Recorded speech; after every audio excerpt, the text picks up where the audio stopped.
I think Roman Reigns is a little bit of a different scenario. When Vicky Guerrero would come out, the audience would boo louder than they've ever booed, all together in unison, because that was the thing. When she comes out, you boo, and you boo really loud, and she responds. They didn't hate her. They didn't truly hate her. They probably loved her, but the response is to boo. Here's a perfect example. Right now, WWE Universal loves Kurt Angle, but they chant "You suck" when he comes out, but they don't mean "You suck." That's just the appropriate chant for this superstar. I think Roman Reigns is in that category. Okay. We're supposed to hate him. Okay. Do they truly hate him? I don't think so. I think they're supposed to hate him, and that's just their way to be involved in the program. And it is. Feeling like you're a part of it is a huge, huge thing. To watch back the show, well, listen to us. I was a part of that collective audience that spoke our mind, and now I'm a part of that show. In the annals of history, when you hear that audience, I was a part of that audience, therefore I was a part of the program, because the audience is a part of the program. So they're injecting themselves into the program, and they have the right to do that. They bought their ticket, they can do whatever they want. But do they truly hate Roman Reigns? How could you? The guy's cool. I mean, he's awesome. Since I opened Battle Arts, I became a coach, a professional wrestling coach, a teacher. And it's funny, the genre of pro wrestling that I fell in love with is not the one I ended up doing. I wanted to be like Dynamite Kid, Chris Benoit, Dean Malenko, like a tough guy, a shit kicker. And that's the way I trained. And that's the way I wrestled right up until the day before I became Santino.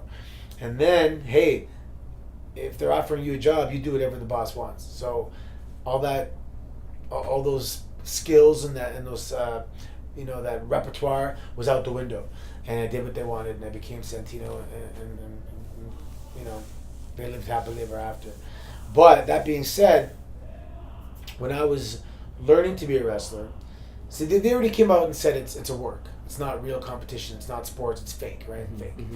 But they want you to be so good at your craft that you're going to make the audience suspend their disbelief and believe temporarily that it's real and get into it. So how do you do that? Especially with the proliferation of MMA. People know what a real fight is. They know what real submissions are. They know what a punch to the face does to somebody. So we have to adapt. We have to modify our move set. We have to go back to the way we have to restore wrestling. It's the restoration of professional wrestling that I'm trying to do with my students. If you're going to punch me 10 times in the face and not leave a mark, not even a blemish, you probably shouldn't punch me in the face. If you want people to really believe, because guys know, look at the guy's face after a 30-second flurry in the UFC. The guy's face looks like meatloaf. So the audience is smarter now. They're fight savvy. So we have to change that. I mean, just from the way, this is the way I train my wrestlers, just from the way we walk to the ring. If I'm doing this and I'm looking around and woo, I'm shaking hands, am I really about to get into a fight? Probably not.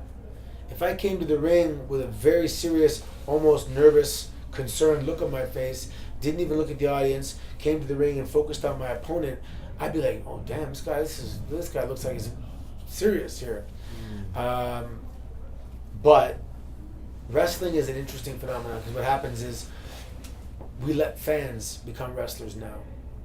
And if I'm a fan that loves wrestling and I dream about it from when I'm a little kid, one day I want to do the Davey Boy Smith stalled suplex. But Davey Boy Smith was already Davey Boy Smith. So imagine if I'm a musician and I say, when I grow up, I'm going to be a musician and I'm going to play the Beatles songs. Okay, now I'm a cover band. So how are you going to be a big, creative, original, musician if I just played the Beatles music?